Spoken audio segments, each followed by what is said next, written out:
Kapansin-pansin na ang pagpapanik buying ng maraming motorista sa iba't ibang gasolinahan sa Kidapawan at Karatigbayan simula nakarang linggo matapos maranasan ang dambuhalang taas presyo sa petrolyo. Sa panayam sa ilang gas station personnel, inamin nilang dagsa ang mga motorista na hindi lamang nagpapa-full tank kundi nagdadala rin ng mga galon, drum at iba pang lalagyan. Ang hakbang na ito ng publiko ay bilang paghahanda sa inaasang pagsipa pa ng presyo bunsod ng nagpapatuloy na gulo sa Middle East. Dahil sa bugso ng mga mamimili at limitadong supply, napilitan ng ilang kumpanya ng langis na magtakda ng limitasyon sa pagbibenta. Ayon sa mga pump attendants, kontrolado na rin ang paglalabas ng mga purchase orders para sa mga construction companies upang matiyak na hindi agad mauubusan ng stock ang kanilang matangke sa gitna ng mataas na demand.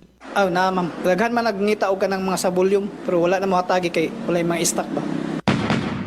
Nanay nagdala mga container, mga duwa ka container. Samantala sa bayan ng Makilala, inanunsyo ni Mayor Armando Quibod na naglilibot ang Business Permit and Licensing Office o BPLO kasama ang coordinating departments at agencies katulad ng Makilala Municipal Police Station para masiguro na hindi lumalagpas sa regulated price ng Department of Energy ang presyo ng gasolina at krudo sa nasabing bayan. Ipinaalala rin nito na bawal ang unauthorized at unscheduled na price increase sa mga petroleum products.